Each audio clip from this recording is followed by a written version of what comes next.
ራሱን ያጠፋው የማንቸስተር ዩናይትድ ተጫዋች እግር ኳሱን ካቆመ ከሳምንታት በኋላ ቤት ውስጥ ስለተገኘው የቀድሞ የማንቸስተር ዩናይትድ ተጫዋች እስኪ ጥቂት እንባባል። ይሄ ምስሉ ላይ የምትመለከቱት ተጫዋች ነው ቪኒሺየስ ደ ኦሊቬራ ካብራል ደ ሱዛ ወይም ደግሞ ቪኒ ይባላል በቅጽል ስሙ። ታዲያ የ19 ዓመት ነው ይሄ ተጫዋች። ይሄ ተጫዋች እንግዲህ ከ3 ወራት በፊት ነበረ በአሳዛኝ ሁኔታ ከዚህ ዓለም በሞት የተለየው በፌብሩዋሪ 20። ታዲያ ዋልክደን ውስጥ በሚገኘው የቤተሰቦቹ ቤት መኝታ ቤት ውስጥ ነበረ ሞቶ የተገኘው። ታዲያ ፍርድ ቤትም ይሄንን ሰማ። ብራዚል ተወልዶ ፖርቹጋል ያደገው ቪኒ ከ14 ዓመቱ እስከ 19 ዓመቱ ድረስ ተጫውቶ ከቡድኑ ተለይቶ ነበረ። በኋላም ከመሞቱ ከጥቂት ወራት በፊት የቪኒ እህት የሆነችው ማያራ ደ ሱዛ የምትባል እህቱ ኳስ በማቋረጡ ስሜቱ መቀየሩን ታስተውላለች። እናም ለመርዳት እንደሞከረችም ጭምር ነው የተናገረችው። ኳስ መጫወትና ጂም መሄድ አቆመ፣ ጓደኞቹንም ማግኘት አቁሞ ነበር ነው የምትለው። እኛም ይቅር እንድንለው በተደጋጋሚ ይቅርታ ሲጠይቀን ግራ ተጋብተን ነበር የምትለውና የቅርብ ጓደኛውም እንዲሁ ሲጠየቅ የሆነውን እንደማያውቅ ጭምር ነው የተናገረው። የቆዳ ህመምም ገጥሞት ነበር። እዚህ ምስሉ ላይ እንደምትመለከቱትም ፊቱ ልክ አይደለም አይደል? በተለይ ከላይ በደንብ ይታያልና ብጉር መሰል ነገር አለውና ለዛ ዶክተሮች ደግሞ ስቴሮይድ ክሬም አዘውለት ነበር።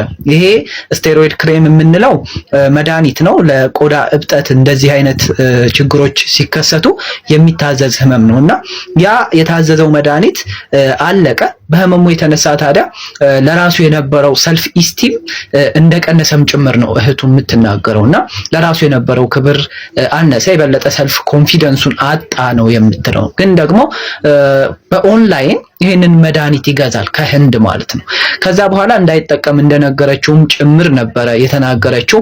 በኋላ ላይ ግን እምብዛም ደስተኛ አልሆነም በህይወቱ፣ ራሱን በገመድ ሰቅሎ እንደሞተ ነው እንግዲህ ዘሰን የዘገበው። ለማንኛውም ቪኒ ከመሞቱ ከጥቂት ወራት በፊት እንዲሁ በምሽት ክበብ ውስጥ እጽ ወስዶ ተገኝቶም ነበርና እሱ ብቻውን አልነበረም ከጓደኞቹ ጋር ማለት ነው። ግን ደግሞ የዛኔ ለእናቱም እንደተናገረ ጭምር በምርመራው ወቅትም ደግሞ እንዲሁ በውስጡ ምንም አይነት የአደንዛዥ እጽ ወይም የአልኮል ናሙና እንዳልተገኘም ጭምር ነው የተነገረው። ግን ደግሞ በወቅቱ ሁሉም ጓደኞቹ አደንዛዥ እጾችን አብረው ሲጠቀሙ እንደነበረም ጭምር ይነገራል። ከዛ በኋላ የብቸኝነት ስሜትን ማንጸባረቅ ያዘ ነው የሚሉት። በነገራችን ላይ በክለቡ ተወዳጅ ከነበሩትም ተጫዋቾች መሃል አንዱ እንደሆነ ጭምር ነው የሚነገረው ቪኒ።